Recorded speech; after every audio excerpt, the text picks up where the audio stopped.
আমরা ছোটবেলা থেকেই জানি যে সমুদ্রের পানি নোনা, যা পান করা আমাদের স্বাস্থ্যের জন্য ক্ষতিকর। কিন্তু কেমন হবে যদি বলি, যা দিয়ে নিউ ইয়র্ক সিটির মতো বিশাল শহরকে আগামী 800 বছর তৃষ্ণা মেটানো সম্ভব? অবাক হচ্ছেন? বিজ্ঞানীরাও অবাক হয়েছিলেন যখন তারা সমুদ্রের তলদেশ ছিদ্র করে এই অবিশ্বাস্য সত্যটি খুঁজে পান। আমেরিকার পূর্ব উপকূলে এক্সপেডিশন 501 নামক একটি মিশনে বিজ্ঞানীরা সমুদ্রের তলদেশ থেকে প্রায় 1300 ফুট গভীর পর্যন্ত ড্রিলিং করেন। তাদের মূল লক্ষ্য ছিল সমুদ্রের নিচে কি লুকিয়ে আছে তা দেখা। কিন্তু তারা যা পেলেন তা ছিল কল্পনার বাইরে। লোনা পানির পলি স্তরের ঠিক নিচেই তারা খুঁজে পেলেন বিশাল এক মিষ্টি পানির আধার।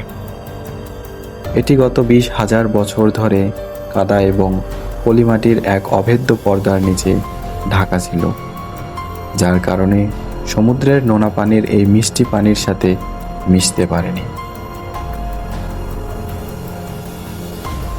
প্রশ্ন জাগতে পারে, সাগরের তলায় এত মিষ্টি পানি এলো কিভাবে? বিজ্ঞানীরা ধারণা করেছেন এটি আজ থেকে প্রায় 20,000 বছর আগের শেষ বরফ যুগের সময়কার পানি।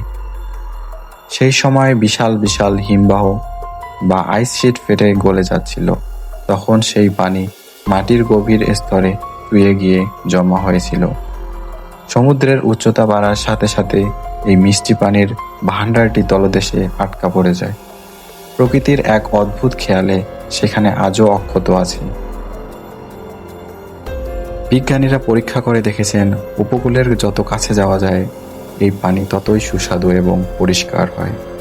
ড্রিল করে তোলা স্যাম্পলগুলো থেকে জানা গেছে প্রতি 1000 কণা পানির মধ্যে লবণের পরিমাণ মাত্র 1 ভাগ। এর মানে হলো এই মিষ্টি পানি সরাসরি রান্না বা অন্যান্য কাজে ব্যবহার করা সম্ভব।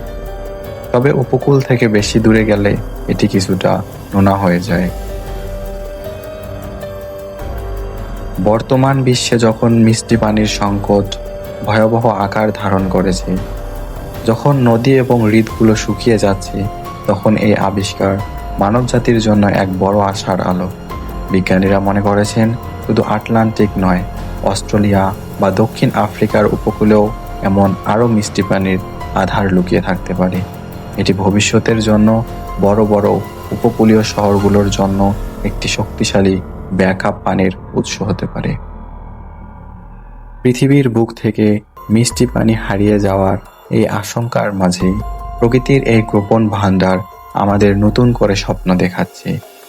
আপনাদের কি মনে হয়, প্রযুক্তির সাহায্যে আমরা কি পারবো এই মিষ্টি পানি মানুষের কাছে পৌঁছে দিতে? কমেন্টে আপনাদের মতামত জানান।